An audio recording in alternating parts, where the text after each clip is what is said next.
Duty করছি, তারপর আমরা মার খাচ্ছি। দায়ীকে উত্তরবঙ্গের 4 জেলায় জাপানি এনসেফ্যালাইটিসে আক্রান্ত হয়ে ক্রমেই দীর্ঘ হচ্ছে মৃত্যু মিছিল, সেই সঙ্গে ঊর্ধ্বমুখী রাজনীতির পারদও। স্বাস্থ্য দপ্তরে জমা পড়া রিপোর্ট অনুযায়ী এখনো পর্যন্ত 102 জনের মৃত্যু হয়েছে।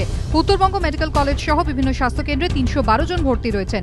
275 জনের রক্ত পরীক্ষা হয়েছে, তার মধ্যে 67 জনের পজিটিভ ধরা পড়েছে। জলপাইগুড়ি, ধূপগুড়ি, ময়নাগুড়ি, মালবাজার ও কোচবিহারের মাথাভাঙায় রোগের প্রকোপ সবচেয়ে বেশি। মঙ্গলবার আক্রান্তদের দেখতে জলপাইগুড়ি সদর হাসপাতালে যান স্বাস্থ্য অধিকর্তা। জেলার স্বাস্থ্য আধিকারিকদের নিয়ে বৈঠক করেন তিনি। স্বাস্থ্য অধিকর্তার দাবি, পরিস্থিতি নিয়ন্ত্রণে রয়েছে। পরিস্থিতি খারাপ ছিল না, এখনো খারাপ নেই, আগামী দিনে আরো ভালো হবে। রামগঞ্জের জন্য যেটা ব্যবস্থা সেটা হচ্ছে যে ব্লকগুলোতে বেশি কেস হয়েছে সেখানে আবার ফিভার ক্লিনিক এস্টাবলিশ করছে। 2 নম্বর হচ্ছে house to house sub centre এরিয়াতে ফিভার সার্চ করার কথা বলা হচ্ছে, যেখানে বেশি জ্বরের কেস আসছে। নর্থ বেঙ্গল মেডিকেল কলেজে যে পরিমাণ কিট এখন মজুদ আছে তাতে আমি 500 রোগীর এখনো টেস্ট করতে পারবো। স্বাস্থ্য শিক্ষা অধিকর্তা জানিয়েছেন, টিকাকরণের ফলে এবার এই রোগে আক্রান্ত শিশুদের সংখ্যা কম। পাশাপাশি প্রাপ্তবয়স্কদের টিকাকরণ চালু করার জন্য কেন্দ্রের কাছে আবেদন জানানো হচ্ছে।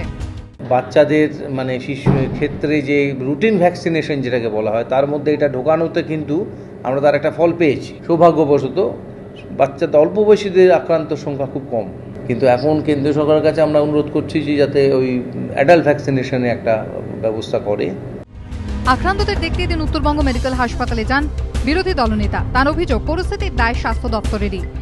গত বছর যা হয়েছিল তাতে যথেষ্ট উদ্বেগ এবং প্রস্তুতি নিয়েই আগের থেকে এদের সতর্কতা অবলম্বন করা উচিত ছিল। পরিকাঠামোর সমস্যা আছে, কিন্তু আমি চিকিৎসকরা সাধ্যমতো চেষ্টা করেছেন, আমি যা বুঝলাম। এদিকে বিরোধী দলনেতার বিরুদ্ধে রাজনীতি করার অভিযোগ তুলে হাসপাতালের সুপারকে ঘেরাও করেন টিএমসিপির সমর্থক জুনিয়র ডাক্তাররা। সরকারের বিরুদ্ধে ব্যর্থতার অভিযোগ তুলে শিলিগুড়ির ভেনাস মোড়ে বিক্ষোভ দেখায় বিজেপিও। নিমাই পান্ডা, সনজ ঝা ও রাজা চট্টোপাধ্যায়ের রিপোর্ট, এবিপি আনন্দ।